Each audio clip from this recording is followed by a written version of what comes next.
솔직히 말하면 인간 지표라고 하죠. 관심이 제일 쏠렸을 때가 정점에 가까웠던 그런 시기이긴 하다. 주식 투자로 큰 돈을 버는 사람들은 별로 없어요. 투자를 할 때 사람들이 많이 하는 실수들을 보게 되면은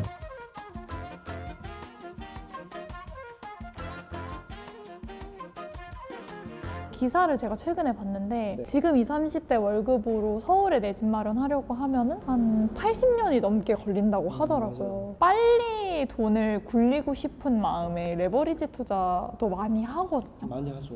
해도 되는 시기가 있고 하면은 위험한 시기가 있는데 대부분 분들께서 관심을 갖는 시기는 매우 위험한 시기에 관심을 가지니까 메시지가 하면 안 된다 쪽으로 자주 나가는 거예요. 조금 더 했을 때 확률이 높은 상황에서는 많은 분들께서 궁금해하지도 않아요. 할 생각이 없는 상황이니까. 레버리지 투자 같은 경우에는 기본적으로 뭐가 커요? 변동성이 크죠. 변동성이 크다는 것은 오를 때 많이 오르지만 떨어질 때도 많이 떨어진다 라고 볼 수가 있죠. 또 한 가지 기억해야 될 것은 아무리 좋은 주식이라고 할지라도 계속해서 빠지지 않고 오르기만 해요? 아니죠. S&P 500이 오랜 기간 동안에 올랐다고 하지만 중간중간에 반토막이 났던 시절도 있고 최근만 하더라도 몇 년 동안에 2022년 작년 20% 가까이 주가가 빠지기도 했잖아요. 그러면은 주가라는 것은 오를 때도 있고 떨어질 때도 있고 아무리 장기 우상향하는 주식도 오르기만 하는 것은 아니다. 레버리지 투자는 변동성이 크다 라고 했을 때 이 두 가지를 함께 생각한다면은 오히려 레버리지 투자는 시장이 어느 정도 빠졌을 때 그때 관심을 갖고선 분할 매수의 관점에서 접근을 하는 것이 합리적일 가능성이 높다 인데 최근 몇 년 동안 반도체 관련된 주식들이 반등을 하면서 반도체 3배 레버리지 ETF가 5배나 올랐잖아요. 그러니까 이 주식을 사면은 단기간에 큰 수익을 낼 수 있을 거야 라고 생각을 하는 거죠. 그런데 이 5배가 오르는 동안에 중간에 어떤 일이 있었어요? 관세 때문에 주식시장이 크게 하락을 했던 그 이후에 반등을 하면서 5배, 6배가 되었던 것이죠. 그 시점에 관심을 갖고선 분할 매수로 접근을 하는 것이 더 합리적으로 활용을 할 수 있는 방식이지 오른 것을 보고선 더 오를 거야 라고 기대를 하는 것은 덜 합리적이다. 그런데 대부분은 투자에 관심이 많다. 뭐 S&P 500, 나스닥 100 3배의 레버리지 ETF를 산다. 그 주장에는 결국에는 오르잖아 라는 것이 깔려있다면 떨어진 다음에 사는 것이 오를 변동성을 더 많이 가져가는 방법이니까 떨어진 다음에 사자 라고 볼 수가 있고 저는 만약에 이미 시장이 어느 정도 오른 상태에서 내가 더 큰 수익을 내고 싶다 라고 관심을 갖는다면은 그 안에서 가장 수익을 많이 낼 것으로 기대가 되는 저평가된 주식을 찾는 것이 더 합리적일 가능성이 높다라고 보는 거예요. 만약에 그것이 어렵다 라고 한다면은 시장이 한번 크게 출렁일 때까지 기다렸다가 좀 더 확실할 때 매수를 하는 것이 더 나을 가능성이 높다라고 보는 거죠. 지금까지 많이 올랐다고 해서 당연하게 앞으로도 많이 오를 거야 라고 가정을 하고 있지는 않은지를 점검을 해봐야 한다 라고 연초에 이야기를 했었어요. 솔직히 말하면 인간 지표라고 하죠. 관심이 제일 쏠렸을 때가 정점에 가까웠던 그런 시기이긴 하다. 요즘 전원주 투자법이 유행하잖아요. 20년, 30년 부동산처럼 그렇게 보유하는 게 맞는지 아니면은 매도에 대한 기준들이 따로 있는지. 부동산으로는 상대적으로 돈을 버는 사람들이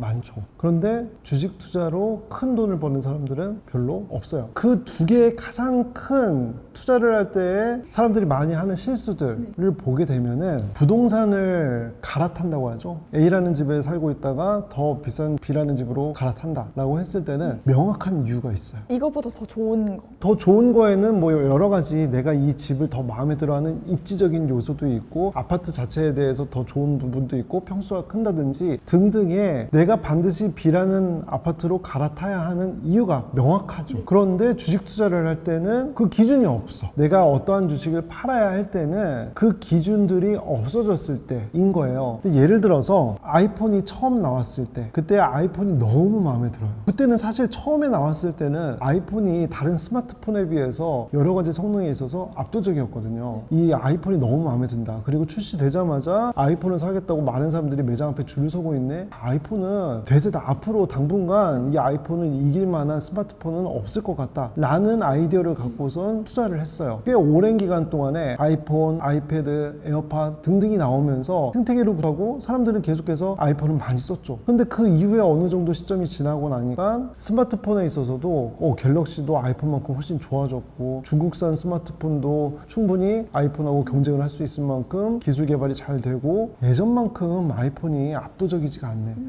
라고 한다면은 그러면은 내가 애플 주식을 보유하고 있다고 하더라도 파는 선택을 할 수가 있을 거예요. 왜냐면 내가 샀던 이유가 명확하니까 팔아야 하는 이유도 명확한 거죠. 내가 애초에 살 때부터 왜 사는지에 대한 이유가 명확하다. 집을 살 때도 왜 사는지가 사실 명확하잖아요. 사람들이 냉장고를 고를 때만큼 주식 투자에 있어서 고민을 한다면은 이렇게 손실을 보지 않을 것이다. 냉장고 살 때 우리 어머님들 직접 매장 가서 문도 열어보고 몇 리터 들어가는지 보시고 막 이렇게 꼼꼼히 따질 거 아니에요. 그런데 주식 투자를 할 때는 어떻게 해요? 내가 스스로 판단하지 않고 그냥 유튜브 영상 하나 딱 보고. 전원주님 얘기를 하셨잖아요. 전원주님께서 기본적으로 SK 하이닉스만 하더라도 15년 이상 투자를 하셨다. 그래서 40배가 넘는 성과를 거두셨다 라고 볼 수가 있는데, 여기서 기본 전제는 내가 투자하는 돈 자체가 15년 이상 투자를 할 수 있는 금액으로 투자를 하는가, 이게 선행이 되어야 하는 거예요. 또 한편으로는 그 20년 동안 투자를 할 수 있는 그러한 종목을 어떻게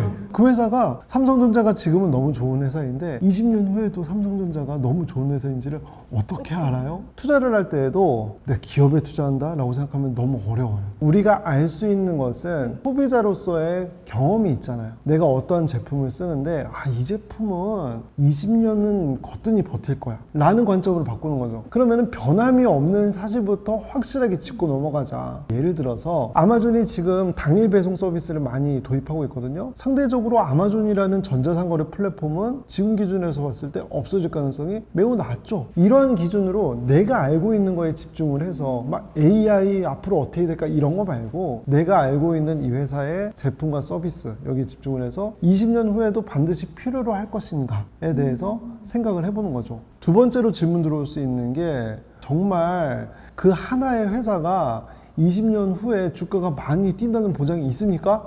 그렇기 때문에 이러한 종목들을 하나만 사는 게 아니라 새로운 종목에 대해서 투자 아이디어가 생길 때마다 하나씩 사놓는 거예요. 100만 원씩만이라도 한 5종목 사놓는 거예요. 이 5개의 종목이 다 수십 배가 되지는 않겠죠. 근데 이 중에서 하나 정도는 수십 배가 될 가능성이 있다. 그러면 나머지 성과가 그렇게 뛰어나지 않아도 얘가 전체 내 투자 수익을 많이 올리게 될 것이다. 그러한 씨앗을 심어두는 것이 오히려 개인 투자자들이 더 할 수 있는 투자에 가까워진다. 기본적으로는 순서가 있어요. 예를 들어서 내가 운전면허를 땄어요. 처음 운전면허를 따자마자 차를 몰고선 고속도로로 간다. 강남 한복판에서 운전을 한다. 굉장히 복잡하고 스트레스를 많이 받는 상황이죠. 그렇기 때문에 처음 운전면허를 따면은 쉬운 길, 차 없는 길, 뭐 이런 데서 운전을 연습을 하고 차츰차츰 고속도로도 조금씩 나가보고 운전도 해보고 하는 경험을 쌓잖아요. 투자도 처음부터 내가 감당하기 어려운 것을 시작을 하면은 힘들고 스트레스 받고 빨리 떠나고 싶은 생각밖에 안 들어요. 괴로우니까. 아무리 기회가 누군가에게 있다고 한들 나에게 고통만 주면은 당연히 도망가고 싶은 생각밖에 안 들죠. 내가 할 수 있는 것을 차츰차츰 늘려나갈 때까지 스스로에게 기회를 줄 필요가 있어요. 그동안에는 개별주 투자로 너무 변동성이 큰 것을 고통을 많이 받았다. 그리고 개별주의 한두 종목에 몰빵을 해서 너무 많이 힘들었다. 저도 그랬거든요. 그래서 제가 내렸던 솔루션은 그러한 투자를 하느니 좀 더 장기 우상향할 수 있는 ETF에 투자를 하자. 그리고 그 중에서도 S&P 500에 투자를 하자 라는 거였어요. 그러니까 신기하게도 처음부터 S&P 500에 투자를 했다면 오히려 잘 몰랐을 수 있는 편안함을 느끼기 시작한 거예요. 중간중간에 10% 20% 빠지는 것이 걱정이 되고 막상 생각을 할 때는 그때가 매수 찬스이지 하지만 내가 직접 맞닥뜨리지 않으면 잘 모를 때가 있거든요. 그러면 그것이 걱정이 된다, 모르겠다 한다면은 그 모르는 만큼 현금을 많이 갖고 있는 거예요. 많은 분들께서 내 포트폴리오의 안정성을 더하기 위해서 뭐 주식, 채권, 금 뭐 이런 투자를 이제 자산 배분의 관점에서 하시는 부분도 있는데, 그런데 그것 또한 초보자분들에게는 너무나도 어려워요. 왜냐?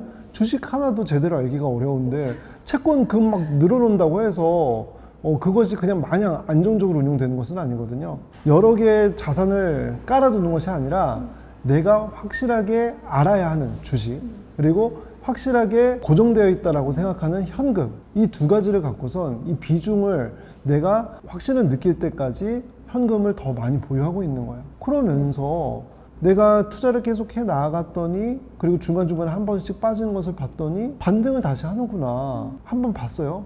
근데 그때는 주가가 빠질 때 추가 매수를 못할 수도 있죠. 처음에 고속도로를 막 나가면은 겁이 나는 것처럼 겁이 나죠. 100km로 달릴 수 있는 길에서도 한 80으로 달릴 수도 있어요.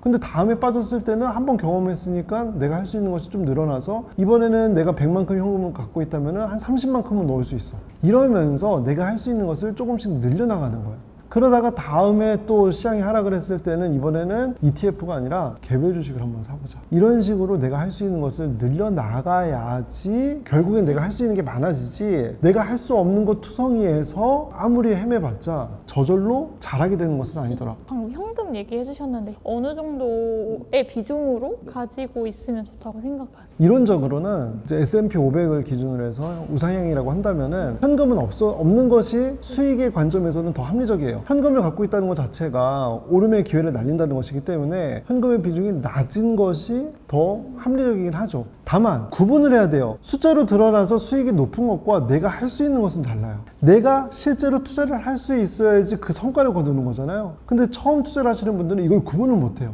할 수 있는 거에 대해서 구분을 못 하는데, 그렇기 때문에 내가 만약에 실제로 한번 해봤을 때 나는 두려움을 생각보다 많이 느끼더라 하는 만큼 현금을 갖고 있는 게 필요해요. 그런데 저는 기본적인 가이드라인으로는 한 20% 정도. 요즘에 하도 원화가치 떨어진다고 하고 현금 가지고 있으면 바보라고 하고 아무것도 모르겠으면 뭐 ETF나 사 이런 얘기 너무 많이 하니까 현금을 가지고 있으면 안 될 것 같은 기분이 들어가지고 그래서 여쭤봤어요. 그 말에는 매우 동의하지 않는 것이 뭐냐면은, 현금을 갖고 있는 이유와 목표가 명확하다면은 그것은 투자를 하지 않는 돈이 아니라 투자를 할 예비 자금이 되는 것이죠.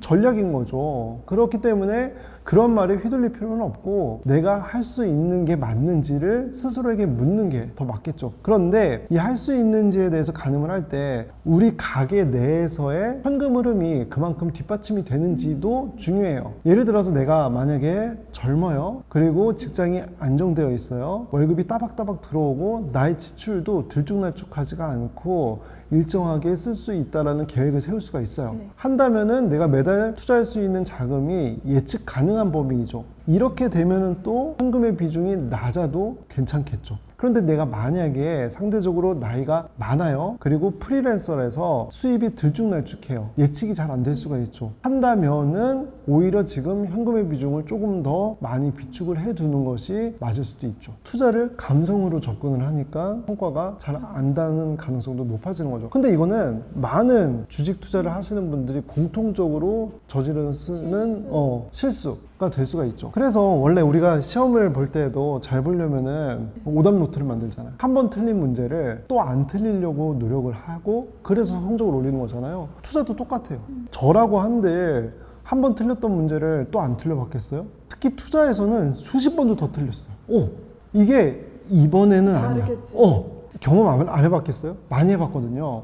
그런데 반복을 해보니까 3번, 4번, 5번 연거푸 틀리면서 이건 진짜 아니구나를 먼저 알았으니까 그것부터 제대로 알려드리는 것이 맞다라고 보는 것이죠. 마지막으로 제가 광금러님한테 사심으로 여쭤보고 싶은 거가 있었는데, 저를 20대의 광금러라고 생각을 하시고 20대에 첫 투자를 하는 저에게 조언 같은 거. 처음에 투자를 할 때 저는 아주 불안했거든요. 진짜로 시작하기 직전에는 오히려 아무것도 모르니까 왠지 책 열심히 읽고 투자하면은 그런 거 있잖아요. 나는 왠지 될 것 같고, 그리고 처음에 샀던 몇몇 종목들이 또 주가가 크게 올랐던 경험도 있고 하니까 무슨 생각이 들어요?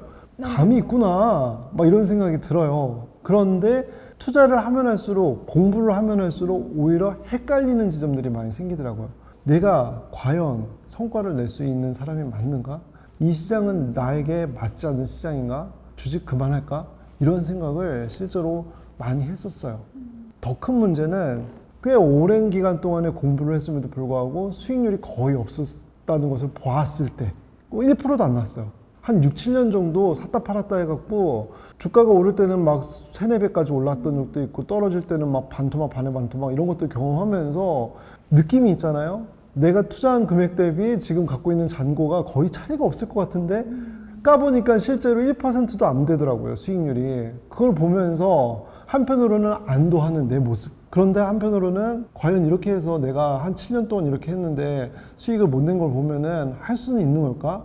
라는 불안함이 또 많이 들더라고요. 그런데 그렇게 항상 제일 바닥이고 힘들다라고 생각할 때가 오히려 투자 방식의 전환점이 되었고, 그때부터 ETF 투자 시작했고, 그때부터 하나씩 그래 처음부터 다시 시작한다고 하면서 나아가 보자 라고 계획을 바꿨어요. 그랬더니 오히려 수익이 쌓였고, 그랬더니 예전에 읽었던 책들이 맥락이 이해가 되기 시작한 거예요. 분명히 하다가 그리고 지금에도 주식 투자로 성과를 낼 수 없는 사람인 것 같아 라고 생각할 수 있는 지점이 분명히 있을 수 있다. 하지만 그럴수록 처음으로 다시 돌아간다고 생각하고, 내가 지금까지 경험한 거 다 까먹고 초심으로 돌아가서 기본부터 해보자. 지금까지 뭐 ETF 투자 등한시했다면은 ETF 투자 한번 해보고, 그리고 당장의 주가가 오르는 것만 보고선 미래에 더 이 회사가 좋아질 거야 라는 희망만 보고선 투자를 했다면은 실제로 돈을 벌고 있고 매출액이 잘 성장하고 있는 기업에 투자를 하는 것, 여기서부터 시작하고, 앞에서 말씀드렸던 PER 값을 기준으로 해서 너무 터무니없이 비싼 그런 주식은 어려울 수 있겠구나, 잠시 참고 조금 다른 종목을 찾아보자 라는 것부터 새로 시작하는 거 한다면은 충분히 하나하나씩 투자를 해나갈수록 이게 결국 맞는 길이구나를 스스로 알게 될 거예요.